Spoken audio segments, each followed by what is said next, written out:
Hi there, I'm Mireia, the host of this podcast. I'm a teacher, a mom, an entrepreneur, and passionate about connection through play and living a meaningful life. This is Rediscovering Childhood, a podcast where I share tools, stories, and conversations to support parents and educators in making more conscious, joyful, and connected choices for the children in our lives. Each episode shares a unique and powerful story, so make sure you subscribe or follow this podcast, as you never know what episode will inspire you next. I'm so happy to have Mary O'Halloran at the podcast. She's a childcare worker, a nurse, and a mom, and honestly, someone who has spent her whole life surrounded by children in one way or another. From working in childcare with kids with additional needs to nursing children, teens, and even the elderly, she has seen so many sides of what it means to care, connect, and lead with love. And now, as a mom of two, her passion has turned into something really special, helping families and kids build confidence, self-worth, and a healthy relationship with their bodies through Body Love Heroes. Mary believes that every child already has their own superpowers within them, and that's our job to help them see it. So in today's conversation, we're going to dive into how we can raise confident, emotionally aware kids in a world full of pressure and comparison, and how we as parents can model that same love and self-acceptance to ourselves. Mary, so happy that you're here to see you. Thank you very much. That was a lovely introduction, I must say. It's been a long time in the making, isn't it? It has been, yeah, for definite, yeah. So I'm really looking forward to getting into it. I wanted to know, you started this new project, which you will tell us more about it very soon, but you started when you became a mom. So at what point did something click or made you want to create this? And tell us more about what it is. It started off with my kids, and it started through food, and just you're fighting the battles to try to get them to eat different things, and constantly, oh, you should eat this, it's good for you, this is good for you. And I came up with this thing that food isn't just eat this, eat that. You have to get to know what food does, and it's a fuel for your body. So I started teaching my kids what the food does for your body. So like protein builds your muscles and it makes you strong, and carbohydrates will make you run faster, and then linking the foods to that. And I kind of did up a little slideshow for them on my computer, and they were so into it. And like every day at dinner time or at meal times, they'd ask, Mommy, what does this food do for me? How will this help me? And I have my little fella running around doing laps up and down the kitchen, like, he ate all his dinner, and look how fast he can run now, and look how strong he is. And he showed me his muscles, and, I could really see the value in it. And I just think that the connection was missing in teaching kids about their bodies, and what they put into their bodies, it reflects on the outside.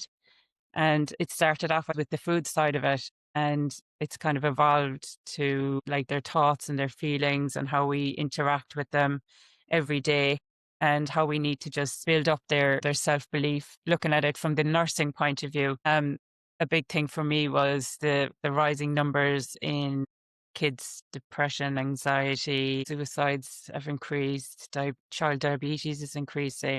And then you have the social media side of things, and kids comparing their bodies, thinking they're not good enough. And they're just lost in this world of so much information coming at them. We really need to build kids up and create a safe environment for them at home, and so they can grow and be capable adults, knowing they have the safe environment at home.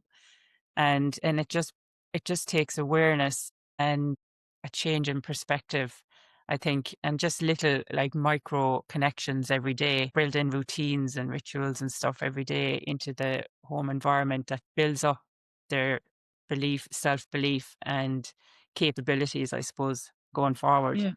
Absolutely. And linking with that, I have a list of phrases that we use on a daily basis that we don't even realize Yeah. how they impact how children see themselves and their own bodies. So I'm Yeah. going to read them to you, and then you can tell me what you think. You look so pretty or handsome. Have you lost weight? We say that a lot between adults, isn't it?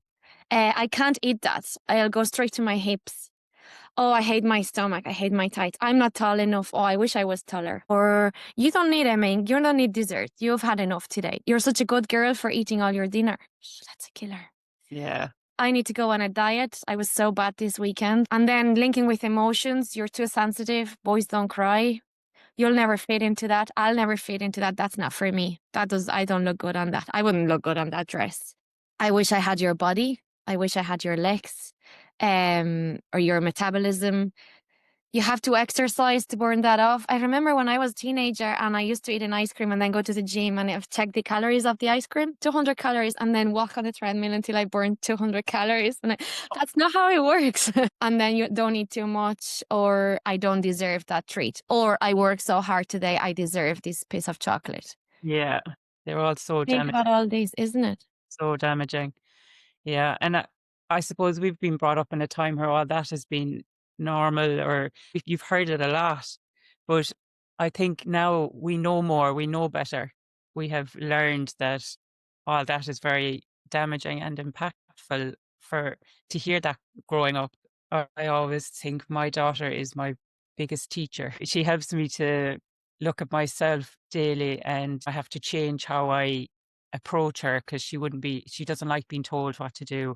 So I've started saying things to myself as in like, oh my God, look how strong my body is. I can do this. Oh no, I made a mistake, but that's okay because, I know how to fix it. Yeah, that's so, so, so powerful. And I think you went to the core of it all and how we talk to our children. And it's such positive way of communication when we talk to ourselves instead of talking to them. The way we want to, the things we want to say to them, we say Yeah. it to ourselves because that's when Yeah. they listen the most. Because we're role modeling then what we want for them. We're not telling them, you should drink more water, but they can see us drinking more water. And that at the same time makes us a better person. Exactly. It Yeah. helps us grow and do things that we wouldn't do for ourselves, but we do it for our children. Yeah, and I think as well, if you're doing it for your kids, like it's a trickle effect. We do these cards every morning. I am kind, I am brave. We might pull them out every so often, and like you getting your kids to say them, but you saying them to yourself is also helping you as well. So like it's just bringing positivity and kind of bringing these words of empowerment into your house and into your home. And I think also long ago we had the village raise the family, or helped raise the children, and nowadays we're kind of on our own doing it, and we don't really have the village. So I think that every family kind of needs some kind of direction and a toolbox almost to go back to. So you're not being a reactive parent. You're coming from a place of you awareness and having the tools that you need to use in situations that are difficult, rather than going off on one. We know that's damaging for kids as well. Especially in the teenage years and puberty. How much, how do we know topics that may be awkward or body changing or things like that? How do we know they're ready for it? It's the right time. Sometimes they'll ask questions, sometimes they won't ask questions, but that Yeah. doesn't mean they don't want or need that conversation. So So I think going back to small kids, if you build a routine of kind of having an every week a kind of a check-in and kind of open dialogue, and talk about things, but you being forthcoming as well, and you talking about yourself, so then they know it's okay for them to talk, and then they have the open communication going. And like if that's the thing that you start really early on, as they get older, they get to a point they won't feel nervous talking to you, and they'll be able to ask the questions, and yeah, they'll you've be created confident. that connection. I kind of did a program called Roots to Wings. So you start at the home, you give them the roots, and then they have the wings to fly, but know that they can always come back home again. So, like when they get to the teenage years and all these things start cropping up, like from social media and the changes in their body, that they're comfortable enough to come back home and be able to ask those questions and feel comfortable and safe enough to know that no question is bad, and they're not bad for asking any question. If you start young and kind of keep that as a ritual in your home, and know that that's always there as a safe base for them, that keep no matter what that ritual going. So that keeps the connection there as well. And it, Yeah. And I think that links a little bit with the topic of screens as well, and how, social media is so, so damaging because they can compare with bodies that are not even real anymore. yeah, exactly. They're just AI generated, and that Yeah. know if they're real, and even if they do, their brain won't make a difference. What they see is everything that we see or imagine is real for our brains. Just plants those seeds of I'm not good enough, I'm not tall enough, I'm not whatever enough, and it's really damaging. So again, the importance of holding on to screens, phones, social media until they're 16 plus or Oh, 30 plus if possible. yeah, exactly. They just don't need to be on it at all, really, do they? Like, it's just as a comparison is the thief of joy, and as soon as that starts, like, it's bad enough at schools amongst peers, not a mind to say social media on top of it then as well. Do you have an example of a situation where there's a challenge or a conflict for a child or your child, and then what would be the thing that the child does or says to prove that they are confident? What would you like your child to do or see in a situation where they've been bullied or things like that? And what would you see for your child to be like, wow, they're confident, they have it in them? With the bullying side of things, I would say that if someone bullies you, it's not a reflection on you.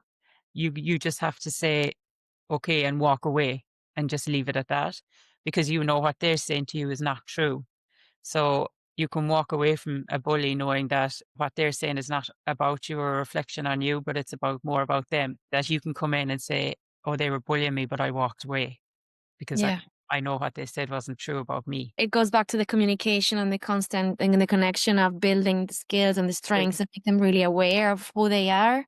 Another thing I started doing with my daughter as well, when she was going to school, she's really quiet and she's kind of she likes smaller groups. She doesn't like bigger groups. So she started senior infants, and there was new girls that started, and they were kind of having a hard time. And I was like, you can use your kindness superpowers with the new girls, and they might really appreciate it, and in turn it'll make you feel good too if you're spreading your kindness. And she was there and she was listening, and I do it in the car going to school sometimes, so it doesn't make it so confrontational with her. And I know she's listening, but she mightn't respond or whatever. So like she came home anyway, and she's like, I said, any news from school today? Like, and she said, yeah, I used my kindness superpower on the new girls, and she was so happy. And now, like, they're just the Wow. best friends, the two of them. And I said, didn't that make you feel good too? And she was like, yeah, mommy, it did. And then I carried it on, and I was like, the next day, and I was like, we'll take our superpower binoculars today and we'll keep a lookout to see who else is using their superpowers. And like every day we're adding different things like kindness and bravery and respect for people and listening and all these different things that we kind of build every day, kind of just bringing awareness of these kind of qualities and how you can spread these to other people, and it makes you feel good as well. They're very abstract concepts to understand for children. So that's a really beautiful way of visualizing them, embodying them, and Yeah, understanding of concepts for children. exactly. Like you yourself, how play is kids' language. So we have to break it down and we have to make it into games. We get down to their level and understand things from their point of view. So there's no point us having this abstract conversation with them about something, they just don't have the understanding for it. Play is their language at the end of the day. So it has to go that way. And that's kind of Absolutely. my mission as well of trying to incorporate everything through play with kids and having these little games and kind of superhero missions and tasks that they do every day. Tell us more about your new project. What is it all like? I know it links with play, with communication, understanding, awareness. I'm just trying to change the narrative of the home, and it combines it with the play skills as well, and it just to build up the core self and belief and trust in children.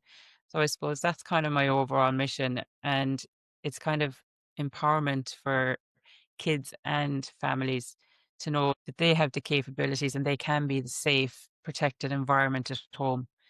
And you don't need to have done a course or done anything. These are simple things we can all do at home, and they can be incorporated into everyday life. Even busy parents going to work, you can do 10 minutes in the morning, follow up in the evening, and just make it playful. You are your own hero in your life. What are the things we can do in schools? Thinking maybe homework. I'm a big believer of I'm No. a big believer of no homework unless it's meaningful and it's related to something they've learned and it's a connection between the school and the family or the home or the environment. I also think that as well with schools, like it's making like schools to be all there is like for kids. It's kind of losing their self belief, like because they're working they're at school and they're learning this and they have to do this and they're spelling tests and you have to learn this and you have to learn that. And they start to lose themselves a little bit, don't they? Like they lose the play, the imagination side of things, because it's all directed play. Yeah. Child-led play is kind of, they lose it. Like, and you can see that in children. And that kind of breaks my heart as well, um, with schools, because I think it kind of needs a little bit of a shake up a little bit, doesn't it? All kids are individual and their strengths need to be embraced rather than it being a blanket curriculum for everyone. And because especially with kids with special needs, I suppose they feel like they're not able, but they could be well able in certain areas more than any other child. And then that's not nurtured in schools because that's not the environment. So then it makes them feel less, and then they're losing a bit of themselves every day. And that really, really makes me sad, because kids, I just see a light in every child. And I just see like every child has something to give to the world. And it doesn't have to, school isn't the be all and end all, and grades aren't everything there is. And like there's a lot to be said for homeschooling. And I know it's not for everyone. I'm probably gone off the question now where we were going, but No, it does make sense because it's about empowering children's skills and beliefs and who and they are. potential and who they are. So, Yeah. and it's obvious that like I am teaching now in secondary school, and I can see now Yeah. if I ask a question in primary school, they're all like, yeah, yeah, yeah, yeah, yeah. When I go to Yeah. secondary school, there's not a single hand up, even Yeah. though all I'm asking is, "What's this?" Yeah. Yeah. Yeah. The water bottle. As Yeah. simple as that. Yeah. Yeah. That self-step of being judged and then coming up with new ideas, imagination. Like, no, not so Yeah. in the box. Yeah. We adults do that. That's we are, making sure that they know that this is the box and they need to stay within that box. And Yeah. when it comes to these as well, and self-awareness and who they are and how much they love themselves. Every child, they just want to be seen, heard, and valued. Like with the play skills, something with kids we could do every day is give them 10 minutes of child-led play where you're observing their play and you're commenting rather than directing. You're like, oh, wow, you're putting that over there, but just following, tracking their play. I suppose it makes the kid feel seen and heard. Mm. And at the start, they're kind of looking at you, being like, "What is she? What's she Yeah, talking about?" But like, you can see them kind of lighten up, being like, "Oh yeah, it's kind of cool. I am doing this, and look what I'm going to do next." And you can see yeah, you can see them even thinking about what they're going to do. But it validates them, like, doesn't it? Like it makes them feel seen. yeah. And then it's an investment as well because then their behavior changes because they're connected to you. Exactly. So they don't feel like they need to prove anything or they need to do anything to get your connection, your attention, your time. I'm not a perfect parent. Like, and I think it comes back to being able to apologize and to repair and to acknowledge what happened and be like, okay, we'll have to try again and do something different the next time. And we're all learning. My daughter, like if she's having a moment, or if I go over and hug her, like she could melt in my arms. It's just like, oh, like just that's all I needed, like just for the hug. That did it. And sometimes it might take something different. It's only when you provide that space to observe and to communicate and to just be present then that you can understand what things work for them, for each Yeah, one. What's the one thing, one action to take? If you start noticing this or being more aware of this or saying this, it can make a huge difference. just build in rituals into the daily life, into your daily routines. Double. Yeah. Like, Okay, so I'd say we start with something as specific and simple as instead of going from "I told you to brush your teeth" to "We're going to brush our teeth together." it's kind of a thing we do together, not just being told what to do. I Okay. love anything to do with animals as well. And like, we'll go as slow as a turtle today, or let's see how fast we can go. We'll be as fast as a tiger. Just gets them motivated. Like you're not going to see changes straight away, but you might do in their behavior and things because they do feel connected. The routine and repetition then builds that habit. The last question I have is if you fast forward 20 years, what would you like to see looking back from now with your connection with your children?